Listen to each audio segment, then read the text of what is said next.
Have you ever thought about what superpower you would love to have? Some magic words like Khulja Sim Sim, Abracadabra, and all work to be done just in a blink of an eye. Or ever you wished if you were invisible? It's definitely something that a lot of people dream of. Just think about all the absolutely amazing possibilities. I guess being invisible is a pretty awesome part to have. Of course, no one would know that you could do this and no one would find it out ever. You would get away with anything and it would be really fun. You know, when I was young, I thought of the same after watching the movie Mr. India. It is one of my favorite movies. I was completely sold on the lead actor Anil Kapoor's marvelous invisibility watch. What I love most about Mr. India is how real it feels for a sci-fi fantasy, science fictions. The best part of this movie was when the actor asked the young boy of 8 years whether he should test the watch or not. It's a minor gesture, but one that shows he treats the kids as an equal and values his opinion. This is what makes Mr. India extra special. But what if someone misused his power? Well, hello friends, Yasmin here from My Education My Power, and today we'll discuss the lesson Footprints Without Feet from the book Footprints Without Feet, Class 10. Let's know some interesting fact about the author. Herbert George Wells was an English writer. He was prolific in many genres, writing dozens of novels, short stories, and works of social commentary, satire, biography, and autobiography, and even 2 books on recreational war games. He is now best remembered for his science fiction novels and is often called the father of science fiction, along with Jules Verne and Hugo Gernsback. There are mainly 3 characters: Griffin, a scientist; Mrs. Hall, landlady of Griffin; Mr. Jaffers, a policeman. So friends, this story is basically about a scientist who discovers how to make himself invisible, as he was afraid of being discovered in London where he had committed some crimes. He runs away to a remote village. However, he runs out of money also and resorts to robbery, using his advantage of invisibility. Let's begin the chapter. 2 boys with surprise noticed a few muddy imprints of bare feet.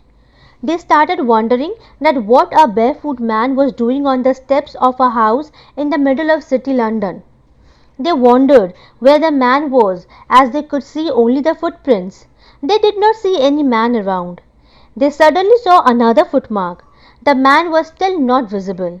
They started following the footprints. They followed them until the footprints became invisible.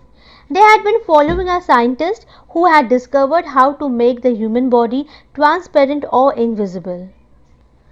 Griffin, the scientist, who did not follow any law and rules and had been working for a long time to prove that human body can be made invisible. One day he consumed lots of unknown drugs which made his body invisible like a transparent glass, though it could be felt. His landlord did not like him, so one day asked Griffin to leave the place. In order to take revenge, Griffin had once burned down the house. To escape without being noticed, Griffin removed his clothes and money to become invisible, but he stepped into the mud and left the footprints behind. He easily escaped from the boys who had followed his footprints, but he had many more adventures coming up on his way.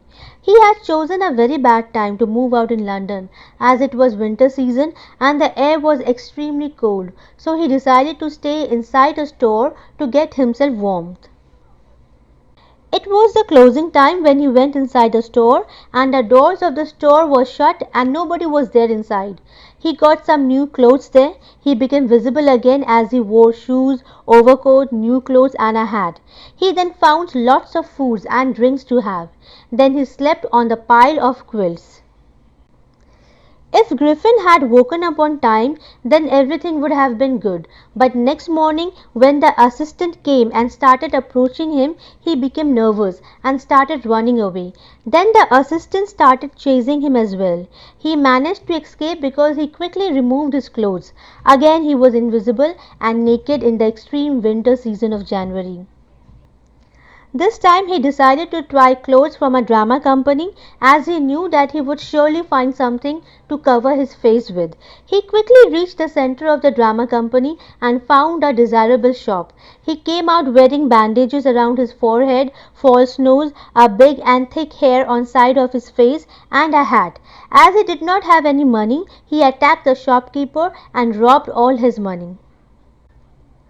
Then he felt that London was too crowded and decided to go to a small village Iping. He took a train and booked 2 rooms in the local inn. Arrival of a guest in the inn during winter was certainly an unusual event. Everybody started talking about him because Griffin looked very strange. The wife of the landlord of the inn, Mrs. Hall, made a lot of efforts to be friendly with Griffin, but he did not want to talk. He clearly told her that his reason for coming to Iping was for peace and quietness, and he did not wish to get disturbed in his work. Also, he told that an accident had affected his face, so he had to cover it. The landlord's wife, Mrs. Hall, accepted that her new guest was a strange scientist and was ready to excuse his temper and habits as he had paid her in advance. Then the time came when his money was over and he had no ready cash available for further payment at the inn. He had to pretend that he was waiting for a check which could arrive at any moment. Then something really strange happened. Very early in the morning a priest and his wife woke up because of noise in the study room. They heard the sound of the money being taken away from desk of the priest. The clergyman held a metal rod in his hand and as soon as he opened the door he said, "Surrender," as he thought he had caught the thief. To their surprise, they couldn't see anyone. They looked under the desk, behind the curtains and also up in the chimney, but nobody in the room. Yet the desk had been opened and the money was gone. Then the clergyman kept on saying that it was a strange incident, because he was shocked by the incident. But the things that happened with Mrs. Hall's furniture were much more fascinating. Mrs. Hall and her husband woke up very early and were surprised as the door to the guest room was open. Usually his room's door remained closed and locked and never let anyone to enter the room. It was an opportunity and Mrs. Hall did not want to miss it. They decided to investigate when they saw that nobody was inside the room. His bed sheets were cold, which showed that he had been not on the bed for a while, and also all the bandages that he used to tie around his face were lying around the room. Suddenly Mrs. Hall heard sound of a sniff close to her ears, and Griffin's hat that was lying on the bedpost flung towards Mrs. Hall and hit on her face. Then the chair in the room started moving. As they got scared, Mrs. Hall and her husband were going out of the room when the chair closed the door and suddenly a sound of slamming the door and locking were heard. This terrorized Mrs. Hall and she was about to fall down from the stairs. She was convinced of the thought that there were ghosts in the room. She said then that her mother used to sit on the chair and can't even think that chair could ever try to attack her. The neighbors of Mrs. Hall thought that it was a black magic. When the news of the robbery at the clergyman's house reached other people in the town, everyone started suspecting the strange scientist. Suspicion grew stronger on him when he produced ready cash for his payment to Mrs. Hall at the inn, because he had told her that he did not have any money and was waiting for a check to arrive. The village constable was called for, but Mrs. Hall did not want to wait for him. She went straight to Griffin as he had appeared from the empty room at the inn. She asked him what had he been doing upstairs to her chairs and furniture, and how did he come out of the empty bedroom or enter the locked bedroom. The scientist became really angry and started shouting. Then he decided to show them the truth. He removed his bandages, whiskers, spectacles and also his nose. It took him just a minute to do all this, and the people in the bar were horrified as they looked at the headless man. Mr. Jaffers, the constable of the village, was surprised as he saw that he had to arrest a man without any head. But Jafar still wanted to do his duty, as he knew that the magistrate wanted him to arrest a person, and it did not matter whether he had a head or not. As the scientist threw away more and more of his clothes, he became more and more invisible. And finally, after Griffin removed his shirt, he was nowhere to be seen. And Jaffers was struggling with the help of the other people to arrest the man. As Jaffers made his last attempt to catch hold of the invisible man, he was knocked unconscious by the invisible man. Everybody was shouting, "Hold him!" repeatedly, but Griffin had set himself free from them, and nobody could understand how to catch him. So friends, the story Footprints Without Feet tells us the human nature of misusing his own discoveries. A genuine scientist works for the good of humanity.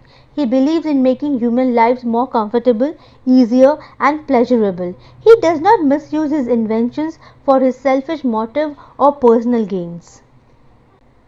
So this is all for today. Hope you liked the lesson. See you again with another topic. Till then, take care. Bye for now.